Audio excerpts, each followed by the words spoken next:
আপনি কি কাছের মানুষের অবহেলায় ভুগছেন? কাউকে প্রচণ্ড বিশ্বাস বা ভালোবেসে কখনো বুঝতে দিবেন না যে আপনার ভালোবাসা তীব্রতা প্রতিটা ভালোবাসা গল্পের মোড় বদলে যায়। যখন অপর মানুষ বুঝে যায় তাকে আপনি প্রচণ্ড ভালোবাসেন, যখন সে বুঝে যায় আপনি নিজের ভালো থাকা তার উপর ডিপেন্ড করে ফেলেছেন, তখন সে আপনাকে ভালো থাকতে দিবে না।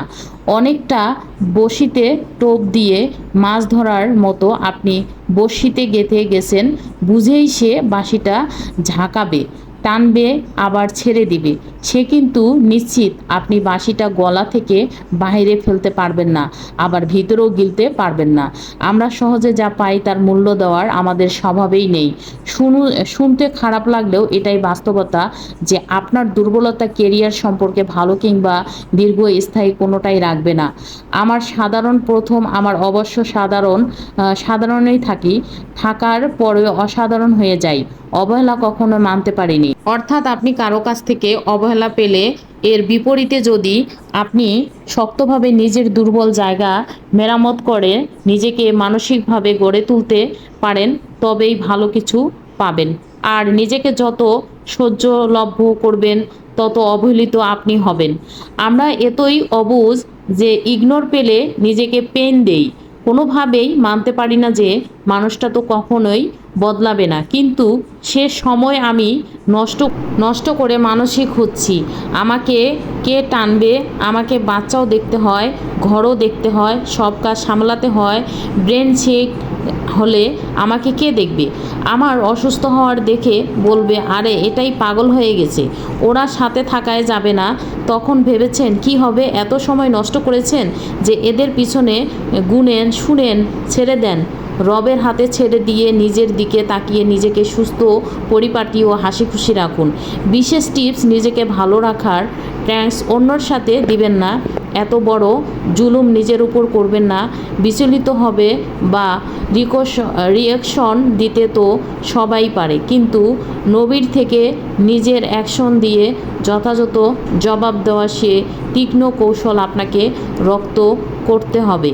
আমার সবাই মুখ দিয়ে পারি, কল্পনা বের করে ফেলি, এটাই তো বোকামি। কিন্তু চুপ করে নীরবে এক নজর দেখে মানুষটার কোনো কথাকে এক বিন্দু মাথা ঢুকতে না দিয়ে সময় মতো নিজের অ্যাকশন দিয়ে বুঝিয়ে দেই, তো সেই অন্তর যেটি নেই বলি আপনি বিপাকে পড়ে যান।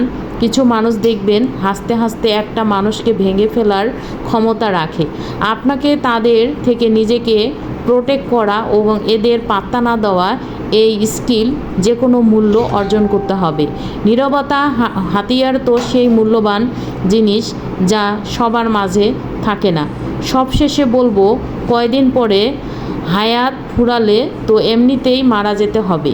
দিনগুলো অন্যের পিছনে ব্যয় করে বসে থাকবেন না। অনেক ভাবেন নিজের স্ট্রং করতে গেলেই বুঝি সম্পর্ক ভেঙে বা কাউকে ছেড়ে যেতে হবে। আপনি ভালো থাকছেন এটা বাকিরা ভালো ভাববে নিচ্ছে না, তাহলে কি করা উচিত? প্রথম, আপনি যখন কিছু করেন নি তখনও এরা আপনার প্রতি দুর্ব্যবহার করেছে, আজও করে যাচ্ছে। কি তাদের মন মানসিক ও চলতেছে না? এতদিন তাদের প্রতিটা অক্ষর শুনতে তখন তারা আপনাকে অনেক কষ্ট দিয়েছে, কিন্তু কোনো দিন আপনার ভিতরে আওয়াজ শুনতে প্রচেষ্টা করেনি। এত করেও মূল্য পাননি, অবহেলাই করেছে, আঘাতেই করে গিয়েছে, এখন সেমটাই করেছে। কিছু নেই, সারা জীবন মরণ পর্যন্ত তারা তাদের ক্যারেক্টার অনুযায়ী বিহেভ রিপোর্ট করে যাবে। এরা আপনাকে ছাড়বে না, এরা তাদের মতো ডোমিনেট করেই যাবে। তো এখানে আর হারানোর কিছু নেই, পেলেই বা কোথায়? দ্বিতীয় শিক্ষা, আর স্কুল গ্রহণের সাথে কাউকে না ছাড়া সম্পর্ক, এটা তো নিজের অ্যাপ্রুভমেন্ট জন্য। আপনি ভাত খান কেন?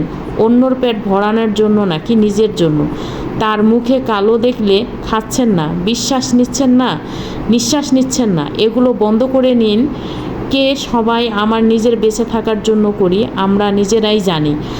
আর নিজেকে স্ট্রং করার, নিজের জন্য কোনো ব্যক্তিকে নিজের করে পাওয়ার জন্য আর পা ধরার কোনো কিছু টিকিয়ে রাখা যায় না। এই হাহাকার ও পজিটিভ থেকে বের হয়ে আসতে বলা হচ্ছে।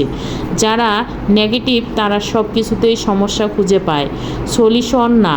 আর যারা নিজের দিকে ফোকাস দেয় তারা কখনো সমস্যা খুঁজে বেড়ায় না আর নিজেকে বিল্ড করার জন্য ওয়ার্ক করে। তাই ফোকাস নিজের রাখতে শিখুন, অন্য কিছুকে কিংবা সমস্যা খুঁজতে না। তো আজকের মতন এখানে ভিডিওটা শেষ করছি। তো গল্পটা অনেক লং করে ফেলেছি, সবাই বোরিং হয়েছেন। আমার কথায় অনেক জায়গায় হয়তো বা ভুল হয়ে থাকলে অবশ্যই ক্ষমা দৃষ্টিতে দেখবেন। ভিডিওটা কেমন হয়েছে কমেন্ট বক্সে লিখে জানাবেন।